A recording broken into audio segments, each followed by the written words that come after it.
आज का topic limitations of planning. ठीक है, प्लानिंग के बारे में क्या पढ़ा था कि कुछ भी चीज़ एडवांस में सोच लेना। ठीक है, ये कुछ भी काम करने से पहले हम क्या करते हैं, what to do, how to do, who will do it, सब चीज़ें हम पहले सोच कर रख लेते हैं, वो प्लानिंग होती है। तो देखो फायदे तो होते हैं लेकिन कुछ ना कुछ लिमिटेशंस भी होती हैं। ठीक है, सबसे पहले क्या लिखा हुआ है, प्लानिंग लीड्स टू रिजिडिटी। देखो रिजिड मतलब होता है चेंज ना होना।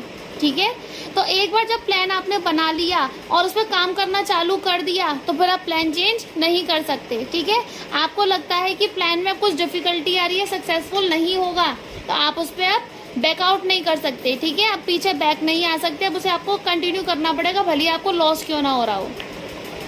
नंबर 2, प्लानिंग में not work in dynamic environment. Dynamic मतलब चेंज होते रहना, तो जो एनवायरनमेंट हमारे चेंज होते रहते हैं, कंटिन्यूसली चेंज होते रहते हैं, जैसे टेक्नोलॉजिकल है ना, या आपका इकोनॉमिकल, पॉलिटिकल। अगर आपको लगता है कि ये एनवायरनमेंट हमारा जल्दी जल्दी चेंज होता रहता है तो वहाँ पर आपकी प्लानिंग वर्क नहीं कर पाती है। ठीक है, फॉर एग्जाम्पल अगर इकोनॉमिक पॉलिसीज हैं वो चेंज हो रही हैं, आपका कॉम्पिटिटर आ गए वो चेंज कर रहा है कुछ ना कुछ अपनी पॉलिसीज, तो डिफिकल्ट हो जाता है आपके लिए फोरकास्टिंग करना कि फ्यूचर में आपकी फोरकास्टिंग काम करेगी या नहीं करेगी। ठीक है, तो ये आपके लिए बहुत बड़ी रुकावट भी है ना, एज अ ऑब्स्टिकल कह सकते हैं हम अपने लिए। Number 3, it reduces creativity. Creativity भी रोक देती है। अब ये बताओ प्लानिंग करना काम किसका है, कौन से लेवल का काम है, टॉप लेवल का काम है ना।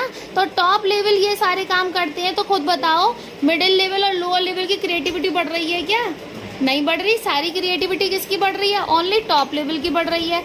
तो इनिशिएटिव्स जो होते हैं वो रिड्यूस हो जाते हैं या इनिशिएटिव देना थोड़ा कम हो जाता है। ठीक है, नेक्स्ट है प्लानिंग इन्वॉल्व्स ह्यूज कॉस्ट। बहुत ज़्यादा कॉस्ट आती है, बहुत पैसा लगता है, बहुत टाइम मनी सब लगता है इसमें। ठीक है, मतलब ये मान के चलो प्लानिंग जो होती है वो एक्सपर्ट्स का काम है एक कंपनी में, और एक्सपर्ट्स को आपको फीस पे करनी पड़ती है ना।